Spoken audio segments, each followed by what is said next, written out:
చంద్రబాబు ప్రభుత్వానికి సుప్రీంకోర్టులో ఎదురు దెబ్బ తగిలింది. కల్తీ నెయ్యి కేసులో చంద్రబాబు నియమించిన సిట్ను సుప్రీంకోర్టు రద్దు చేసింది. స్వతంత్ర కమిటీ పర్యవేక్షణలో దర్యాప్తునకు ఆదేశాలు జారీ చేసింది. సిబిఐ డైరెక్టర్ ఆధ్వర్యంలో ఈ కమిటీ విచారణ చేపట్టనుంది. తిరుమల లడ్డూపై తప్పుడు వ్యాఖ్యలు చేశారు సీఎం చంద్రబాబు. నెయ్యిలో జంతువుల కొవ్వు కలిసిందన్నారు. ఎన్డీడీబీ నివేదికను సైతం వక్రీకరించారు. శ్రీవారి భక్తుల మనోభావాలను దెబ్బతీశారు చంద్రబాబు. దేశవ్యాప్తంగా విమర్శలు వ్యక్తం కావడంతో సిట్ విచారణ పేరుతో చంద్రబాబు డ్రామాలాడారు. అనుకూల నివేదిక కోసం సిట్ నియమించారు. వైఎస్ఆర్సీపీపై బురద జల్లే ప్రయత్నం చేశారు. ఎన్డీడీబీ నివేదిక వచ్చిన 2 నెలలకు టీటీడీ ఈవోతో పోలీస్ స్టేషన్లో ఫిర్యాదు చేయించి ఆ ఫిర్యాదుపై మరుసటి రోజు సిట్ నియమిస్తూ ఉత్తర్వులు జారీ చేశారు. సిట్ నియమించాక కూడా చంద్రబాబు రాజకీయ ప్రకటనలు చేశారు. చంద్రబాబు దారిలోనే deputy CM Pawan Kalyan, AP BJP chief Purandeswari వ్యాఖ్యలు చేశారు. చంద్రబాబు తీరుని తీవ్రంగా తప్పుబట్టింది సుప్రీంకోర్టు. చంద్రబాబు వేసిన సిట్తో లాభం లేదని తేల్చిన సుప్రీంకోర్టు సిబిఐ డైరెక్టర్ ఆధ్వర్యంలో సిట్ బృందం ఏర్పాటు చేసింది.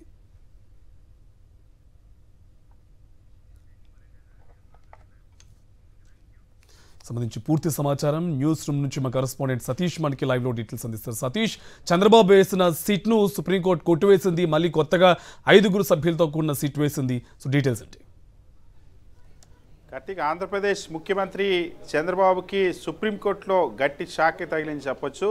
ఆ చంద్రబాబు నియమించినటువంటి సిట్ని రద్దు చేసింది సుప్రీంకోర్టు. స్వతంత్ర దర్యాప్తు జరిపేందుకు సుప్రీంకోర్టు ఒక ప్రత్యేకమైనటువంటి సిట్ని ఆ తిరుమల లడ్డు వ్యవహారానికి సంబంధించి నియమించాలని నిర్ణయించింది. అయితే ఇప్పుడు చంద్రబాబు ఏ విధంగా ఈ లడ్డు వ్యవహారంలో చంద్రబాబు చేసినటువంటి ఆరోపణలు, చంద్రబాబే చేసినటువంటి ఆరోపణలు సో తన ఆధీనంలో ఉన్నటువంటి ఒక అధికారి చేత విచారణ జరిపించి ఆ సిట్ నివేదిక ఆధారంగా తన రాజకీయ ప్రత్యర్థులు, ముఖ్యంగా ఆంధ్రప్రదేశ్ రాష్ట్రంలో ప్రతిపక్షంగా ఉన్నటువంటి వైఎస్ఆర్ కాంగ్రెస్ పార్టీ పైన బురద జల్లేందుకు ఒక ప్రయత్నం చేశారో ఆ ప్రయత్నం వికటించింది. సాక్షాత్తు సుప్రీంకోర్టు ఇప్పుడు ఆ ప్రయత్నానికి అడ్డుకట్ట వేసిందని మనం భావించవచ్చు. ఎందుకంటే చంద్రబాబు ముఖ్యమంత్రి ఈ వ్యవహారం మొదటి నుండి కూడా ఇందులో మొట్టమొదటిసారిగా సెప్టెంబర్ 18వ తేదీన ముఖ్యమంత్రి చంద్రబాబే తిరుమల లడ్డూ ప్రసాదంలో నెయ్యికి బదులుగా జంతువుల కొవ్వు వినియోగించారంటూ ఒక పచ్చి అబద్ధాన్ని మాట్లాడారు.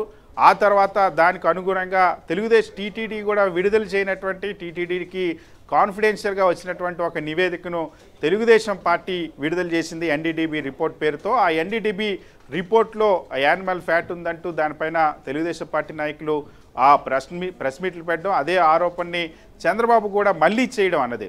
సో ఆ తర్వాత ఎప్పుడైతే దేశవ్యాప్తంగా అటు ఆంధ్రప్రదేశ్ రాష్ట్రంలోనూ దేశవ్యాప్తంగా హిందువుల్లోనూ అదేవిధంగా హిందుత్వ సంఘాలు కూడా దీనిపైన కేంద్ర ప్రభుత్వ ఆధీనంలో ఉన్నటువంటి దర్యాప్తు లేదా సుప్రీంకోర్టు ఆ పరిధిలో ఉన్నటువంటి న్యాయ విచారణ జరగాలని డిమాండ్ చేశారు. వైఎస్ఆర్ కాంగ్రెస్ పార్టీకి సంబంధించినటువంటి మాజీ తిరుమల తిరుపతి దేవస్థానం చైర్మన్లు అటు వైవి సుబ్బారెడ్డి, భూమన కరుణాకర్ రెడ్డి ఇద్దరు కూడా కోర్టు పరిధిలో ఎటువంటి విచారణ అయినా మేము సిద్ధం అని చాలా స్పష్టంగా చెప్పి సవాల్ చేశారు చంద్రబాబుని. మీరు దమ్ముంటే సిబిఐ విచారణ కోరండి లేదా న్యాయ విచారణ కోరండి అని చంద్రబాబుకి సవాలు చేసినప్పటికీ కూడా చంద్రబాబు ఆ సవాల్ను స్వీకరించలేదు.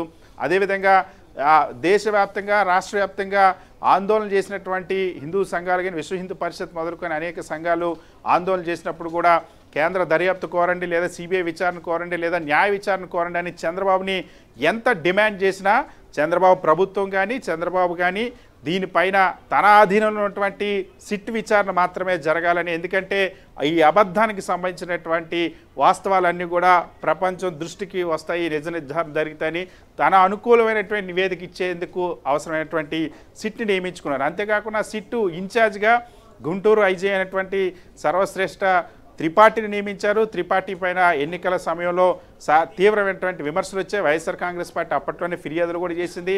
అంతేకాకుండా త్రిపాఠి ఆధీనంలో జరిగినటువంటి ఎన్నికల్లో పల్నాడులో భారతదేశంలోనే ఎక్కడ జరగనటువంటి హింస ఆ ఎన్నికల్లో జరిగింది. ఇది సాక్షాత్ ఎన్నికల కమిషన్ దీనిపైన సీరియస్ అయ్యి అప్పట్లో అక్కడ ఉన్నటువంటి ఎస్పీలను కూడా సస్పెండ్ చేసినటువంటి పరిస్థితి.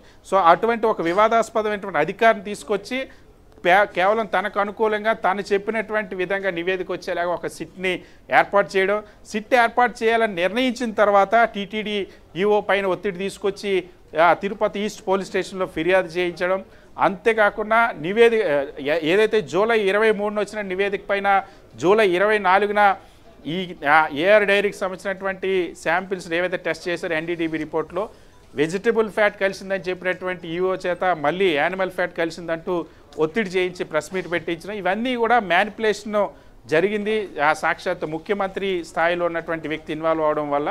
సో ఇటువంటి నేపథ్యంలో ఆ సిట్ దర్యాప్తు పైన సర్వత్రా విమర్శలు వ్యక్తమయ్యాయి. సో ఇప్పుడు సాక్షాత్తు సుప్రీంకోర్టే చంద్రబాబు తీసుకున్నటువంటి నిర్ణయాన్ని తప్పుపట్టింది. చంద్రబాబు ప్రభుత్వం ఇచ్చినటువంటి జీవోని తప్పుపట్టింది. చంద్రబాబు ప్రభుత్వం నియమించినటువంటి సిట్ని రద్దు చేసింది. సో దీంతో చంద్రబాబు తీసుకున్న ఈ తిరుమల లడ్డు వ్యవహారంలో చంద్రబాబు మ్యానిపులేట్ చేయడం కోసం వేసినటువంటి సిట్ని రద్దు చేయడంతో చంద్రబాబుకి గట్టి ఎదురు దెబ్బ తగిలిందని మనం భావించవచ్చు. Right, thank you Satish.